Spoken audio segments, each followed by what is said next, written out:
राधे राधे नमस्कार बंधुगण आपण समस्तंकु आम यूट्यूब चैनल रे बहुत बहुत स्वागत। आपण देखुछंती आजिर राशिफल ज्ञान। बंधुगण आजिर एही भिडियो रे आमे आपणंकु एमिति एक रहस्यमय कथा कहिबाकु जाउछु जहा सुनिबा परे आपणंको पाद तळु माटी खसी जिवो।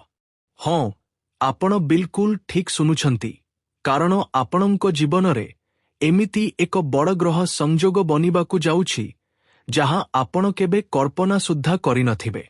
कारण आगामी घंटा मध्यरे भगवान श्री गणेशंको आशीर्वादरु एमिति एक दिव्य चमत्कार हेबो जाहाकु देखिबा परे आपण आश्चर्य होइजिबे।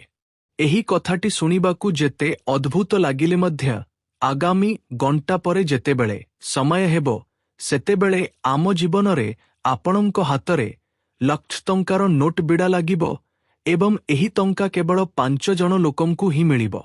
कारण अनेक व्यक्ति अछंती एवं सेमानंको मध्यरु बहुत लोक अलगा अलगा काम करंती, किंतु एही 5 जन भाग्यशाली लोक किए जाहांको विषयरे जानिले आपणंको लोम टांकुरी उठिबो। एही 5 जन भाग्यशाली सदस्यंको मध्यरे कोन आपणंको नाम मध्य आसीबाकु जाउछि। आपण ही कोन एही लक्ष टंकार असल हकदार ना आपणंको परिवार लोक? आसंतु आपणंकु एही भिडियो रे समस्तंको विषय रे सूचना देबा। भिडियोटी आरंभ करिबा पूर्वरु आपणंकु एक बड़ गोपनीय कथा कहिबाकु चाहिबु। एही भिडियोर मझिरे एवं शेषरे एमिति एक गुप्त कथा ओ गुप्त मंत्र कुहा जाइछि जाहाकु पाठ करिबा परे एवं एही प्रतिकार करिबा परे आपण आपणंको जीवनर समस्त समस्या को चुटकीरे गायब करि पारिबे। हाँ, किछि लोक निज जीवन रे बहुत चिंतित रुहंती। निज जीवन ओ निज काम को नहीं भाबुथांती जे आम स्वप्न केबे पूरण हेबो, केबे आमे निज गोड़रे ठिया होई पारिबा, केबे आमर प्रकृत समय आरंभ हेबो। सेमानंको पाई एक बड़ रामबाण प्रतिकार नहीं आसीछि। तेणु भिडियो को आरंभरू शेष पर्यंत निश्चय देखंतु। जदि निज जीवन रे मंगल चाहुछंती एवं भगवान शिव शंभुंको आशीर्वाद चाहुछंती तेबे आजी एही भिडियो को शेष पर्यंत निश्चय देखंतु। कारण आजिर एही भिडियो कौनसी साधारण भिडियो नुहे। एहा आपणंको जीवन को बदलाई देबा भली एक रहस्यमय जिनिस जाहाकु सुनिबा परे एवं एही प्रतिकार करिबा परे आपणंको हातकु पूरा लक्ष टंका आसीबो।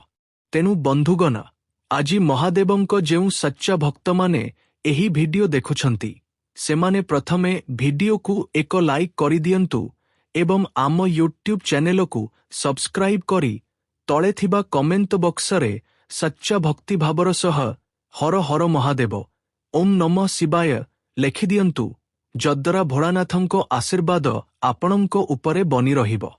हाँ, आसंतु आरंभ करिबा आजिर राशिफल एवं जानिबा आपणंको जीवनर सबुठारु गुरुत्वपूर्ण कथा।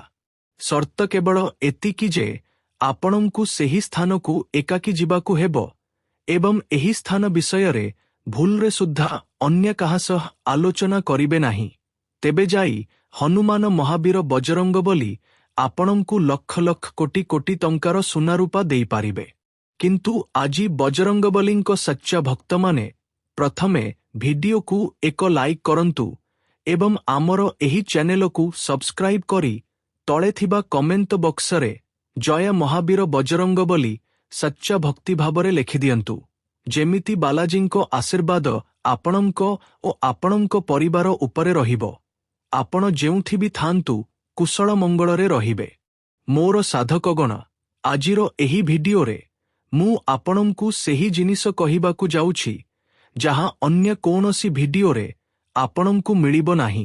केही एहार सूचना देई पारिबे नाही। कारण आपणंको जीवन रे आगामी घंटार समय एक विशेष संदेश नेई आसीछि एवं सेही संदेश ही आजी मु आपणंकु कहिबाकु जाउछि जे आपणंको राशि रे केउ ग्रह की संकेत देउछंती, केउ क्षेत्र रे आपणंकु लाभ मिलिबो एवं सेही उपायटी कौन जेउथिरे परिश्रम आपणंकर हेबो किंतु फल ताठारु अनेक गुण अधिक भल मिलिबो। ତେଣୁ ଭିଡିଓକୁ ଶେଷ ପର୍ଯ୍ୟନ୍ତ ନିଶ୍ଚୟ ଦେଖନ୍ତୁ, କାରଣ ଶେଷରେ ଏମିତି ଏକ ବିଶେଷ ମନ୍ତ୍ର ମଧ୍ୟ ଆପଣଙ୍କୁ କହିବି ଯାହାକୁ ପାଠ କରି ଆପଣ ଆପଣଙ୍କ ଜୀବନର ସମସ୍ତ ଦୁଃଖ ସମାପ୍ତ କରିପାରିବେ। ଆସନ୍ତୁ ଗୋଟି ଗୋଟି କରି ସମସ୍ତଙ୍କ ବିଷୟରେ ଜାଣିବା। ବନ୍ଧୁଗଣ, ମନେ କରନ୍ତୁ ଆପଣ ଜଣେ ବ୍ୟକ୍ତି ଯିଏ ଅନେକ ମାସ ହେବ ଚାକିରି ଖୋଜୁଛନ୍ତି ଏବଂ ଆପଣଙ୍କୁ କୌଣସି ସ୍ଥାନରେ ଆବେଦନ ପାଇଁ ସଫଳତା ମିଳିନାହିଁ।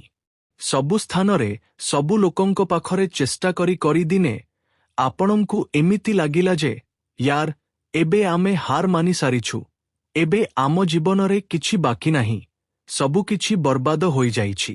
କିନ୍ତୁ ନା, ଦିନେ ଏମିତି ଏକ ସମୟ ଆସେ ଯେ ପୁରୁଣା ପରିଚିତ ଲୋକଙ୍କ ଫୋନ ଆସେ ଏବଂ ସେଇଠୁ ହିଁ ଆପଣଙ୍କ ଜୀବନର ନୂଆ ରାସ୍ତା ଖୋଲିଯାଏ। ଏକ ସମୟ ଏମିତି ଆସେ ଯେ ଆପଣଙ୍କୁ ଲାଗେ ସବୁକିଛି ବର୍ବାଦ ହୋଇସାରିଛି, ଏବେ ଆମ ହାତରେ କିଛି ନାହିଁ। କିନ୍ତୁ ପ୍ରକୃତରେ ଭଗବାନ ସବୁ ଦେଖୁଥାନ୍ତି ଏବଂ ଆପଣଙ୍କ ଜୀବନରେ ମଧ୍ୟ ଏମିତି ଏକ ସୁଯୋଗ ହଠାତ୍ ସାମ୍ନାକୁ ଆସିଯାଏ ଯାହାକୁ ଆପଣ ବହୁଦିନରୁ ଅପେକ୍ଷା କରିଥିଲେ। ବସ୍ ବୁଝିଯାଆନ୍ତୁ ଯେ ଏବେ ଆପଣଙ୍କ ସଫଳତାର ସିଡ଼ିର ପ୍ରଥମ ପାଦ ଆରମ୍ଭ ହେବାକୁ ଯାଉଛି ଆଗାମୀ ଘଣ୍ଟା ପରେ। ତେଣୁ ଭୁଲରେ ସୁଦ୍ଧା ନିଜ ବ୍ୟକ୍ତିଗତ ଜୀବନରେ ଏହି ତିନୋଟି କାମ କରନ୍ତୁ ନାହିଁ, ନଚେତ୍ ବହୁତ ଅନୁତାପ କରିବେ। ଆଜି ଆମେ ଆପଣଙ୍କୁ ପ୍ରଥମେ କହିଦେବୁ ଯେ ଭାଗ୍ୟର ଗନ୍ତାଘର ପ୍ରକୃତରେ କ'ଣ ଏବଂ ଏହା କ'ଣ ହୋଇଥାଏ। ଦେଖନ୍ତୁ, ଯେତେବେଳେ ବି ଭାଗ୍ୟର ଗନ୍ତାଘର କୁହାଯାଏ, ତାର ଅର୍ଥ ସବୁବେଳେ ମାଟି ତଳେ ପୋତା ହୋଇଥିବା ସୁନା ନୁହେଁ। ଅନେକ ସମୟରେ ପ୍ରକୃତ ଗନ୍ତାଘର ଆମ ଜୀବନ ସହ ଜଡ଼ିତ ଜିନିଷ ହୋଇଥାଏ, ଯେମିତି କି ଚାକିରିର ସୁଯୋଗ ମିଳିବା, ବ୍ୟବସାୟରେ ନୂଆ ଗ୍ରାହକ ମିଳିବା, କୌଣସି ପ୍ରଭାବଶାଳୀ ବ୍ୟକ୍ତିଙ୍କ ସହଯୋଗ ମିଳିବା, ଘର ପରିବାରରେ ସୁଖ ଓ ସମ୍ମାନ ବଢ଼ିବା କିମ୍ବା ଅଟକି ରହିଥିବା ଟଙ୍କା ମିଳିବା। ଏହି ସଂକେତ ହିଁ ଆପଣଙ୍କୁ ଗ୍ରହ ଗୋଚର ତରଫରୁ ମିଳୁଛି ଏହି ସମୟରେ ଯେ ଆଗାମୀ ଘଣ୍ଟା ମଧ୍ୟରେ ଯେଉଁ କାମ ଗତ କେତେ ବର୍ଷ ହେବ ହୋଇନାହିଁ, ତାହା ଏବେ ଆପଣଙ୍କୁ ଆଗାମୀ ଘଣ୍ଟା ପରେ ସେହି କାମରେ ଉନ୍ନତି ଦେଖିବାକୁ ମିଳିବ। ତେଣୁ ପ୍ରସ୍ତୁତ ହୋଇଯାଆନ୍ତୁ ଯେ ଏବେ ଆପଣଙ୍କ ବ୍ୟକ୍ତିଗତ ଜୀବନରେ ଭାଗ୍ୟ ବଦଳିବାକୁ ଯାଉଛି। ଏହି ସମୟରେ ଧନ ମାମଲାରେ ସାବଧାନତା ଓ ବୁଦ୍ଧିମତ୍ତା ଉଭୟର ଆବଶ୍ୟକତା ରହିଛି। ଆପଣଙ୍କ କୁଣ୍ଡଳୀରେ ପୁରୁଣା ବିନିଯୋଗର ସମୀକ୍ଷା କରିବାକୁ ହେବ। ବିନା ଯାଞ୍ଚରେ କୌଣସି ଯୋଜନାରେ ଟଙ୍କା ଲଗାନ୍ତୁ ନାହିଁ। କୌଣସି ଅଭିଜ୍ଞ ବ୍ୟକ୍ତିଙ୍କ ପରାମର୍ଶ ଆପଣଙ୍କୁ ଲାଭ ଦେଇପାରେ। ଚାକିରି କରୁଥିବା ଲୋକଙ୍କୁ ବରିଷ୍ଠ ଅଧିକାରୀଙ୍କଠାରୁ ସହଯୋଗ ମିଳିବାର ସମ୍ଭାବନା ବନୁଛି ଏହି ସମୟରେ ଏବଂ ବ୍ୟବସାୟୀଙ୍କୁ ନୂଆ ସମ୍ପର୍କରୁ ଲାଭ ମିଳିବ। ହଁ, ତେଣୁ ଏବେ ଯେଉଁ ଲୋକମାନେ ବିଜନେସ୍ କରୁଥିଲେ ଏବଂ ସେଥିରେ ସେମାନଙ୍କୁ ଲାଭ ମିଳୁନଥିଲା, ଆଗାମୀ ଘଣ୍ଟା ପରେ ସେଥିରେ ଭଲ ମୁନାଫା ମିଳିବ। ଏହି ସମୟରେ ପ୍ରେମ ଓ ପରିବାର କଥା କହିଲେ ଆପଣଙ୍କ ଜୀବନରେ ଚାଲିଥିବା କୌଣସି ପୁରୁଣା ବିବାଦର ସମାଧାନ ବାହାରିବ। ଜୀବନସାଥୀଙ୍କ ସହ କଥାବାର୍ତ୍ତା ଭଲ ରହିବ।